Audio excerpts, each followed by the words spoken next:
Hello students, how are you all? I hope you are doing well. Final exams आ गए हैं और मैं आशा करती हूँ कि आपके सारे पेपर्स बहुत अच्छे हुए होंगे। ईश्वर आपको मनचाही सफलता अवश्य दे। आज हम कक्षा 8वीं का पाठ 18 पढ़ रहे हैं, जिसका नाम है पंच परमेश्वर। इस पाठ के लेखक है मुंशी प्रेमचंद। मुंशी प्रेमचंद ने एक सुंदर नाटक के रूप में यह पाठ हमारे सामने प्रस्तुत किया है, जो हमें यह शिक्षा प्रदान करता है कि सच्चा मित्र वह नहीं होता जो सिर्फ हर समय अपने मित्र का साथ दे, परंतु सच्चा मित्र वह भी होता है जो अपने मित्र को सही रास्ता दिखाए।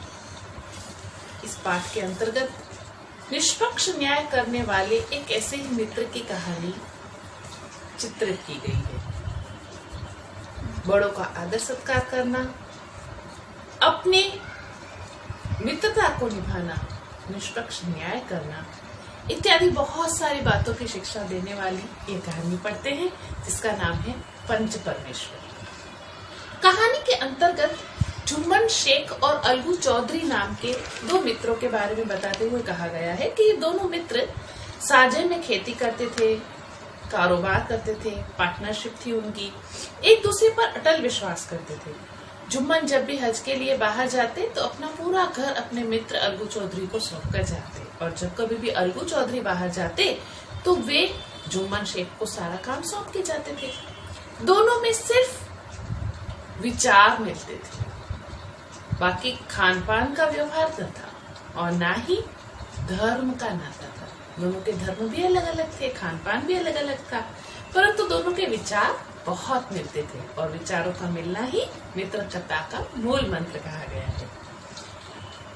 जुम्मन शेख की एक बूढ़ी खाला थी, खाला यानी कि मौसी। उसके पास थोड़ी सी मिल्कियत थी, थोड़ी सी जमीन जायदाद थी, जमीन का एक टुकड़ा था। मौसी का और कोई नहीं था जुम्मन शेख के अलावा, तो मौसी ने बड़े लंबे चौड़े वादों पर विश्वास करके, उन लंबे चौड़े वादों के कारण अपनी जो भी छोटी मोटी मिल्कियत थी वह जुम्मन शेख के नाम कर दी कि वृद्धावस्था में 2 वक्त की रोटी देगा। रजिस्ट्री की मोहर लगने से पहले जुम्मन ने बहुत खातिरदारी की अपनी मौसी की, लेकिन जैसे ही रजिस्ट्री की मोहर लग गई और सारी संपत्ति जुम्मन शेख के नाम हो गई, तो वैसे ही जुम्मन शेख की पत्नी, जिसका नाम है करीमन, वह रोटियों के साथ साथ कड़वी बातें और ताने भी सुनाती थी। तीखे सालन भी देने लगी, तीखे ताने भी देने लगी। जुम्मन शेख भी निष्ठुर हो गए, उसे अपनी मौसी की कोई चिंता नहीं थी। बेचारी खाला प्रायः कड़वी बातें सुनती रहती थी, और कड़वी बातों में करीमन कहती थी, बुढ़िया न जाने कब तक जिएगी, इतनी सी जमीन दी है, इतनी रोटियां खा गई है, इतनी सी जमीन में कब तक हम इसको इतना खाना खिला चुके हैं कि हफ्ते में तो हम गांव ले लेते पूरा। कुछ दिन खाला जान ने सुना, सहा कि अभी थोड़े दिनों में सब ठीक हो जाएगा, आज शायद गुस्से में इतना सबको सुना रहे हैं, परंतु जब उसे व्यवहार ठीक होता न लगा तो उसने अपने भांजे जुम्मन से इस बात की शिकायत की। लेकिन स्थानीय कर्मचारी जो है वह गृह स्वामिनी, अपनी पत्नी जो है गृह स्वामिनी, उसके प्रबंध में दखल नहीं देना चाहता था। जुम्मन को लगता था कि यदि मैं अपनी पत्नी से कुछ इस विषय में कहूंगा तो वो मुझसे भी लड़ेगी। अंत में एक दिन खाला मजबूर होकर जुम्मन से कहने लगी कि बेटा, मैं तुम्हारे साथ नहीं रह सकती, मुझे कुछ रुपए दे दिया करो, मैं अपना खाना पका के खा लिया करूंगी। जुम्मन ने बड़ी बदतमीजी से खाला को उत्तर दिया कि क्या रुपए यहाँ पर पेट पे लगते जो तुम्हें दे दूंगा। खाला ने बड़ी विनम्रता से कहा कि मैंने अपनी जायदाद तुम्हारे नाम लिखी थी, लेकिन मुझे भी तो कुछ रूखा सूखा खाने के लिए चाहिए। तो जुम्मन ने निष्ठुर होकर गंभीर स्वर में कह दिया कि मैंने ये थोड़ी ना समझा था कि तुम मौत से लड़कर आई हो। मौत से लड़कर आई हो अर्थात जुम्मन ने सोचा था कि बूढ़ी तो हो गई है, थोड़े समय में इनकी मृत्यु हो जाएगी तो हमें बहुत सारा पैसा मिल जाएगा, लेकिन ऐसा हुआ नहीं। अर्थात तुम मौत से लड़कर आई हो, यानी तुम इतनी दीर्घायु जियोगी, ऐसा हमें नहीं पता था। खाला को गुस्सा आ गया, उसने कहा कि मैं पंचायत बुलाऊंगी। पंचायत बुलाकर निष्पक्ष न्याय करवाऊंगी। तो जुम्मन हंसने लगा। उसे लगा कि जैसे हिरन खुद ही अपने जाल में फंसने के लिए तैयार हो गया है, और उसने बोला, हाँ हाँ जरूर पंचायत करा लो, फैसला जो भी होगा देखा जाएगा। मुझे भी रात दिन की खटखट पसंद नहीं है। क्योंकि जुम्मन को विश्वास था कि पंचायत में जीत तो जुम्मन शेख की ही होगी। क्यों होगी? क्योंकि आसपास के गांव में ऐसा कोई भी व्यक्ति नहीं था जिसके ऊपर जुम्मन शेख ने कोई न कोई उपकार न किया हो, और उपकार के मारे कोई भी व्यक्ति जुम्मन शेख के खिलाफ तो गवाही देगा ही नहीं। हर कोई जुम्मन शेख का पक्ष देगा। उसको शत्रु बनाकर, जुम्मन शेख को अपना दुश्मन बनाकर कौन बेर मोल ले? कोई सच नहीं बोलेगा। इसलिए वह निश्चित था कि बूढ़ी खाला पंचायत कराती है तो करा दे, न्याय तो मेरे पक्ष में ही होगा। इसके बाद बूढ़ी खाला कई दिनों तक अपने हाथ में लकड़ी लिए पूरे गांव भर में घूमती रही, सबको अपनी व्यथा, अपना दुख सुनाती रही। सब उसके साथ, बुढ़िया के साथ सहानुभूति दिखाते, लेकिन न्याय प्रिय, दयालु, दीन वत्सल, गरीबों की सहायता करने वाले ऐसे पुरुष बहुत कम थे जिन्होंने उसकी बात को गौर से सुना। बाकी सब ऊपर से सुन के हाँ हाँ हाँ हाँ कर देते। चारों ओर से उसे सिर्फ सांत्वना मिली तो घूम फिर कर बेचारी अलगू चौधरी, जो कि जुम्मन शेख का परम मित्र था, उसके पास गई और उसको कहा कि बेटा तुम भी दम भर अर्थात थोड़े समय के लिए मेरी पंचायत में चले आना।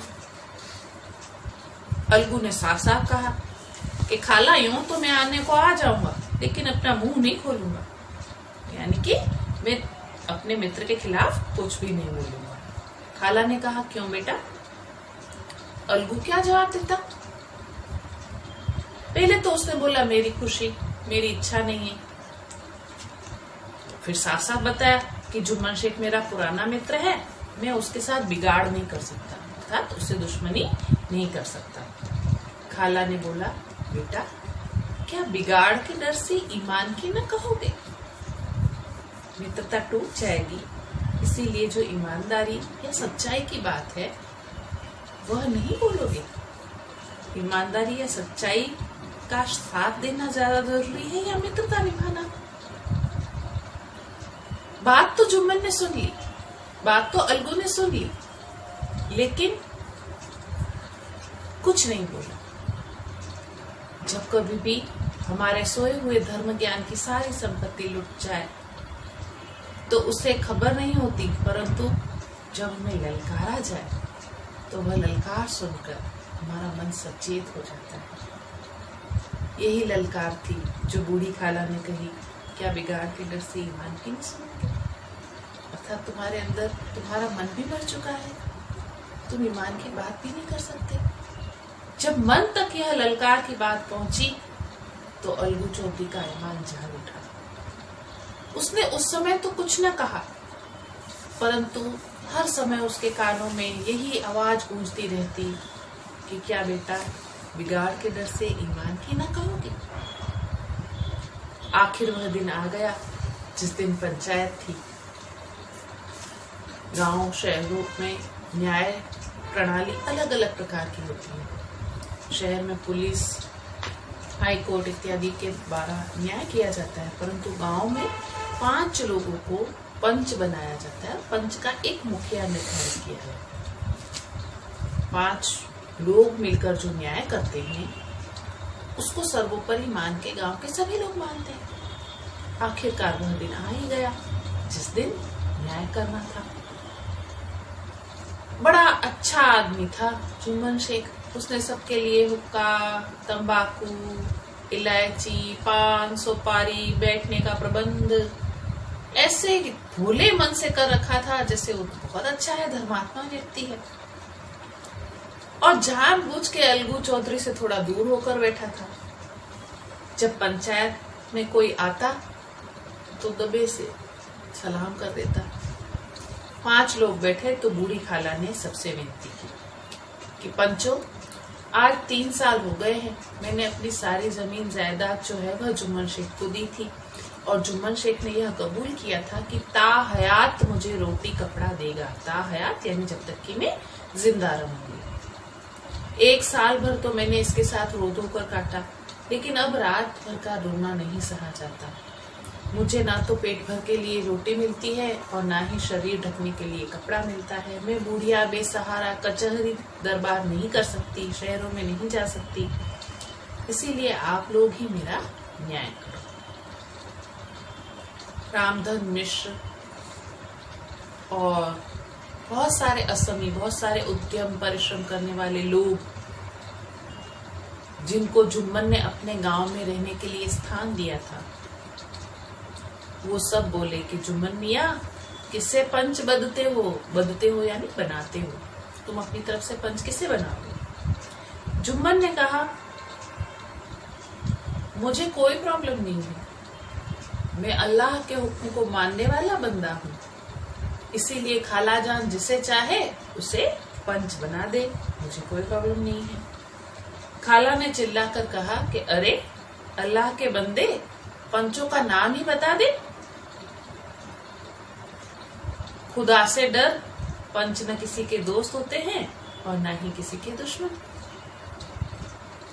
और तुम्हारा किसी पर विश्वास हो या न हो, जाने दो। अलगू चौधरी को तो मानते हो ना, वो तो तुम्हारा मित्र है।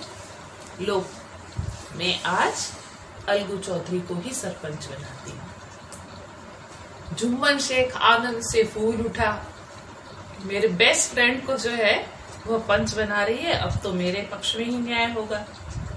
लेकिन अपनी खुशी को छुपाते हुए धीरे से बोला, अलगू ही सही, मेरे लिए जैसे रामधन वैसे अलगू। परंतु अपनी खुशी को उसने छुपा लिया। पंच का निर्णय हो चुका था। बूढ़ी खाला ने जो है वह अलगू चौधरी को पंच बनाया था, जो जुम्मन शेख का बेस्ट फ्रेंड था। अलगू इस मामले में फंसना नहीं चाहते थे, वह कन्नी काटने लगे यानी आनाकानी करने लगे कि नहीं, मैं नहीं पंच बनना चाहता। लेकिन साफ साफ बोलने भी लगे कि खाला तुम तो जानती हो कि हम दोनों मित्र हैं, इसीलिए मुझे मत बताओ पंच। परंतु खाला ने कहा, बेटा दोस्ती के लिए कोई अपना ईमान नहीं बेचता, मुझे तुम पर पूरा विश्वास है। पंचों के दिल में खुदा बसता है, भगवान का वास होता है पंचों के दिल में।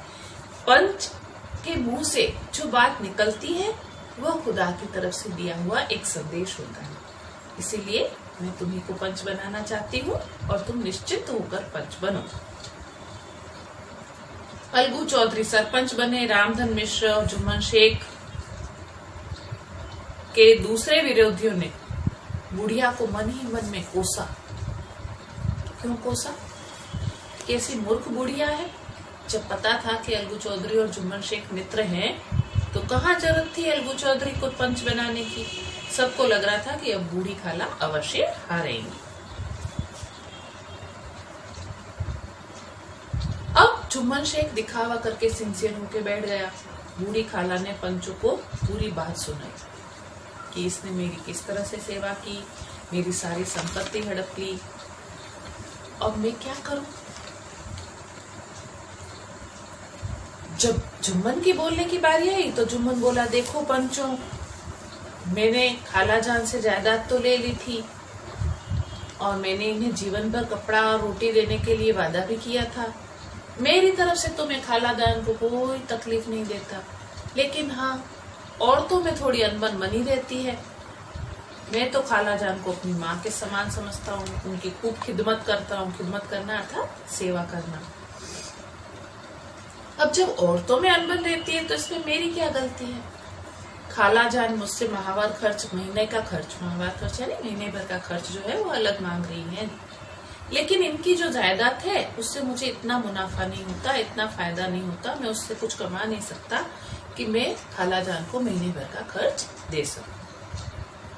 अलगू चौधरी जो है उसको हमेशा कोर्ट कचहरी में आना जाना पड़ा रहता था, काम लगा ही रहता था। बड़ा ज्ञानी व्यक्ति था, कानून इत्यादि बहुत अच्छे से जानता था। उसने जुम्मन शेख से जिरह यानी कि बहस शुरू की। एक एक प्रश्न पूछा। उसका एक एक प्रश्न जुम्मन शेख के हृदय पर हथौड़े की चोट की तरह लग रहा था।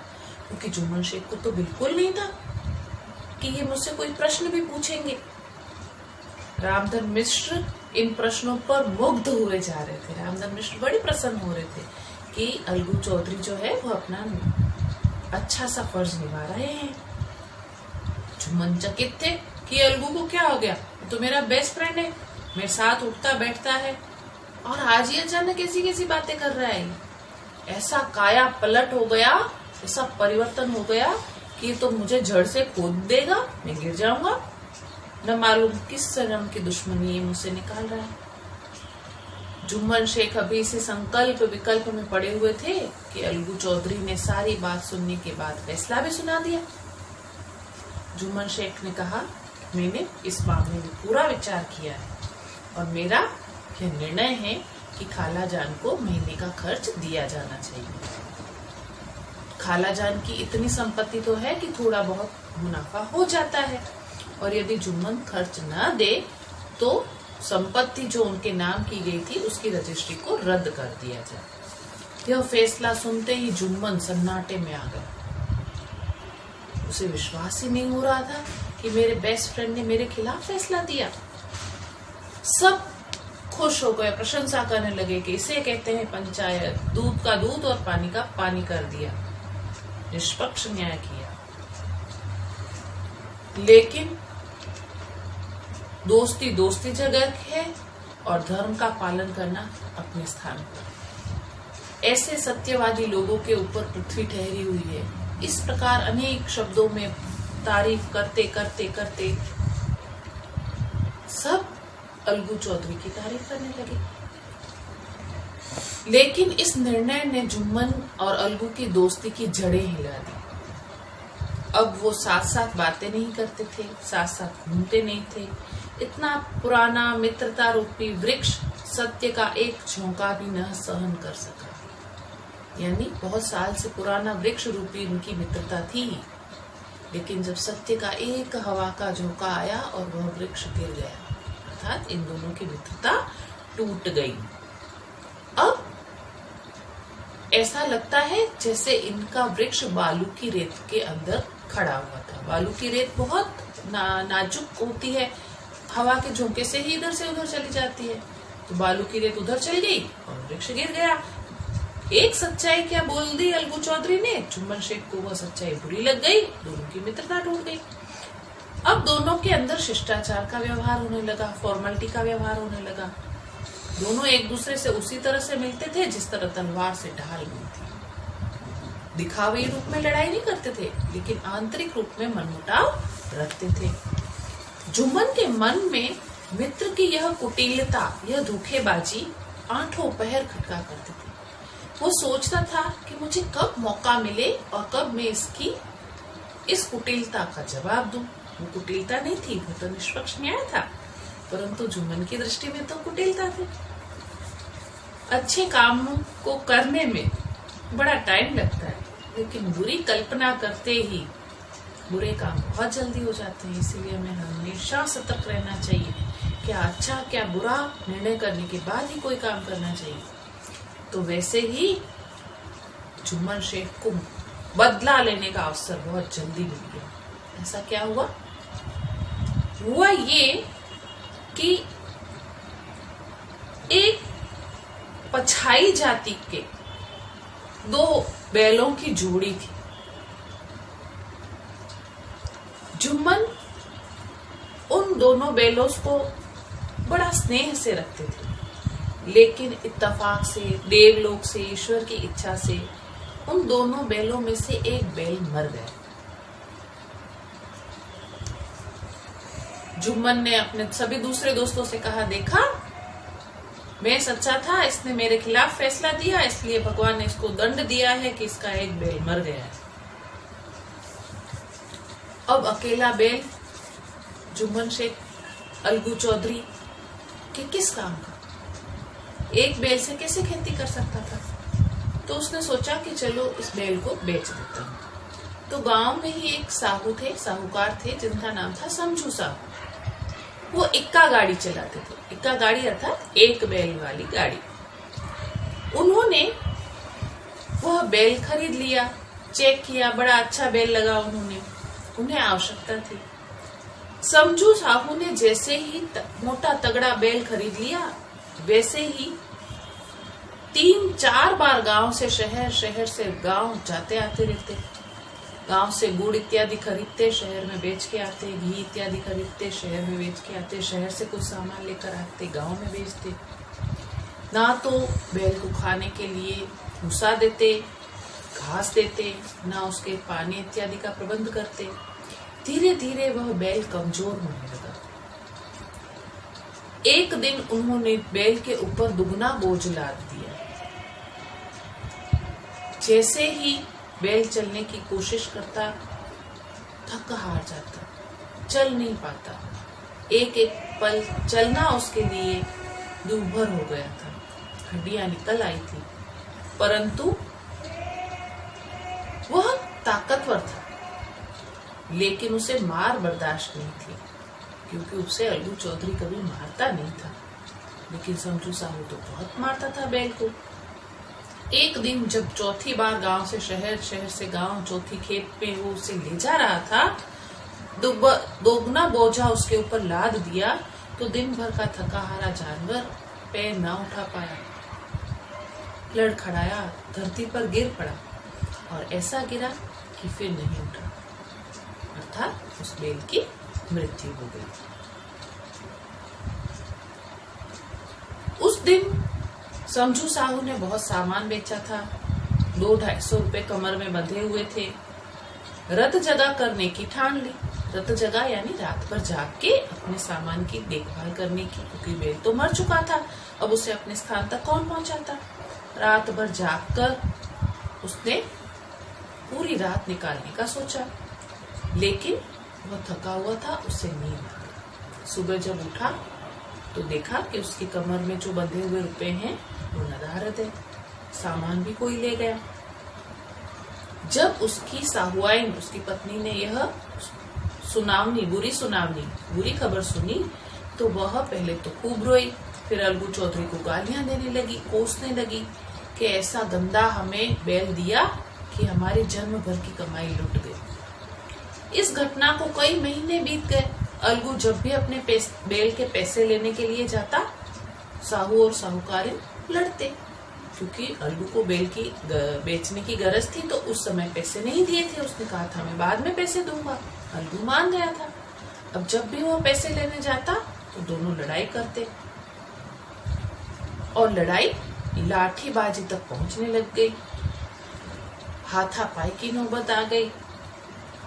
एक दिन उन्होंने भी निर्णय किया कि हम इस समस्या का समाधान पंचायत में करें।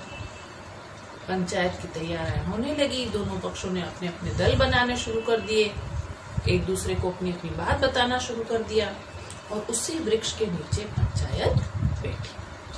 अब वह दिन था जिस दिन की चुंबन शेख बड़ी बेसब्री से प्रतीक्षा कर रहा था। दूसरी बार पंचायत बिठाई गई और सबने कहा, रामधन मिश्र ने कहा, अब देरी क्या है, पंचों का चुनाव हो जाना चाहिए, बताओ किसे पंच बनाओगे।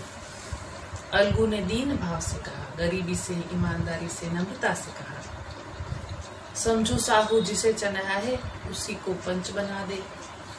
समझू खड़े हुए और अकड़ कर बोले, मेरी ओर से जुम्मन शेख, क्योंकि सभी को पता था कि दोनों पहले बेस्ट फ्रेंड थे और अब बड़े दुश्मन हो गए हैं। जुम्मन का नाम सुनते ही अलगू चौधरी का कलेजा धक धक धक धक करने लगा कि मैंने इसके खिलाफ निष्पक्ष न्याय किया था, अब ये जरूर मेरे खिलाफ न्याय करेगा। परंतु क्या किया जा सकता था। उन्हें लगा जैसे किसी ने अचानक थप्पड़ मार दिया। जब उसे पूछा गया कि तुम्हें कोई ऐतराज तो नहीं, ऐतराज मन में तो था, परंतु कह कैसे सकते थे। अलगू चौधरी ने कहा, नहीं, मुझे कोई भी उज्र नहीं, उज्र अर्थात ऐतराज नहीं है। जैसे ही जुम्मन शेख को पंच की कुर्सी पर बिठाया गया, पंच के आसन पर बिठाया गया, उसे अपने दायित्व का एहसास होने लगा। मुंशी प्रेमचंद जी यहीं पर हमें संदेश देते हैं कि अपने दायित्व का ज्ञान जब हमें हो जाता है तो हमारे मन के अंदर जितने संकुचित विचार होते हैं, जितने निम्न श्रेणी के विचार होते हैं, वह सुधर जाते हैं। हम अपनी निम्न श्रेणी के विचारों को कंट्रोल कर लेते हैं और हमें ये एहसास हो जाता है कि इस समय हम एक मुख्य पद पर आसीन हैं। और यही ज्ञान तब हमारा पथ प्रदर्शक बन जाता है। जुम्मन शेख के साथ भी ऐसा ही हुआ। जब वह सर्वोच्च आसन पर बैठा तो उसे एहसास हुआ कि मैं इस समय न्याय और धर्म के सबसे बड़े आसन पर बैठा हूँ। मेरे मुंह से इस समय जो निकलेगा वह देववाणी के सदृश माना जाएगा और देववाणी में बुरे विचारों का समावेश कभी नहीं होना चाहिए। इसीलिए मैं जो भी बोलूं सोच समझ कर बोलूं और सच्चाई से बोलूं। पंच ने जब दोनों तरफ से सवाल जवाब करने शुरू किए, दोनों पक्ष जो है वो अपनी अपनी बात को सही ठहराने लगे। कुछ लोग कहने लगे कि बैल के मर जाने के कारण समझू साहू को बहुत बड़ा नुकसान हुआ है। कुछ व्यक्ति कहते थे कि यदि समझू साहू ने जिस वक्त बैल लिया उसी वक्त पैसे दे दिए होते तो आज यह केस नहीं बनता, उधार नहीं रखवाना चाहिए था उन्हें। कोई कहता था कि पशुओं के साथ निर्दयता की है समझू साहू ने, इसीलिए पर समझू साहू को और दंड देना चाहिए। अलगू चौधरी और समझू साहू, तुम दोनों के मामले पर पंचों ने अच्छी तरह से गौर किया, विचार किया। अब समझू को यह उचित है कि वह बैल का दाम दे दे। जब जुम्मन शेख के मुंह से यह बात सुनी, सब स्तब्ध रहे। जुम्मन शेख ने आगे कहा, यदि समझू साहू ने उसी वक्त बैल का दाम दे दिया होता तो आज यह झगड़ा ही खत्म हो जाता। बैल की मृत्यु केवल इस कारण से हुई है क्योंकि उससे बहुत परिश्रम करवाया गया, उसे दाने चारे नहीं दिए गए। इसीलिए अलगू चौधरी को उनके बैल के दाम मिलने चाहिए। रामधन मिश्र बोले, समझू साहू ने बैल पे अत्याचार किया है, उसको दंड दे। जुम्मन शेख बोले, यह दूसरा मामला है, उसको बाद में देखा जाएगा। जुम्मन शेख जब यह निर्णय सुना रहे थे तो अलगू चौधरी फूले न समाये, उठ खड़े हुए और जोर जोर से कहने लगे, पंच परमेश्वर की जय, पंच परमेश्वर की जय। उनकी इस प्रतिध्वनि से वहां का पूरा माहौल गूंज उठा। सभी जुम्मन की नीति की सराहना कर रहे थे। इसे कहते हैं न्याय। न्याय जब कोई भी व्यक्ति करता है तो वह साधारण मनुष्य नहीं होता। पंच को परमेश्वर सिर्फ इसलिए कहा जाता है क्योंकि जैसे ही कोई व्यक्ति पंच के आसन पर बैठता है उसके अपने ज्ञान का, अपने विवेक का भान हो जाता है।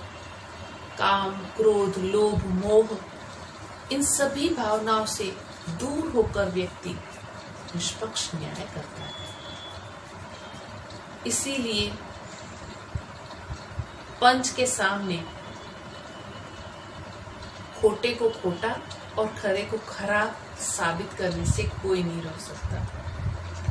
थोड़ी देर बाद जब सारे व्यक्ति वहां से जाने लगे तो जुम्मन शेख अलगू के पास आए और उससे गले लिपट कर कहने लगे कि भाई, जब तुमने मेरे लिए पंचायत की थी और मेरे खिलाफ निर्णय दिया था तब से मैं तुम्हारा प्राण घातक शत्रु बन गया था, परंतु आज जब मैं पंच बना तो मुझे यह बात ज्ञात हुई कि पंच के पद पर बैठकर न कोई किसी का दोस्त होता है, न कोई किसी का दुश्मन होता है। न्याय के सिवा ऐसे व्यक्ति को कुछ नहीं सूझता। आज मुझे विश्वास हो गया कि पंच की जबान में ईश्वर का वास होता है। अलगू रोने लगे और उनकी आंखों से बहने वाले इस पानी से दोनों के दिल का मैल धुल गया। दोनों की मित्रता की मुरझाई हुई लता फिर से हरी हो गई, अर्थात दोनों फिर से पक्के मित्र बन गए। इस प्रकार इस पाठ के माध्यम से मुंशी प्रेमचंद ने हम सभी को अच्छे मित्र बनकर स्वयं भी सही राह पर चलने की और अपने मित्र को भी सही राह पर चलाने के लिए प्रयत्न करने की शिक्षा दी है। हम सभी अपने जीवन में अपनी मित्रता को निष्पक्ष होकर निभाएं। आप सबको यदि मेरा ये वीडियो पसंद आया तो इसे एक लाइक एंड शेयर जरूर करें। प्रश्नोत्तर के लिए डिस्क्रिप्शन में जाके लिंक देखें। आओ पढ़े ऐप को अवश्य सब्सक्राइब करें।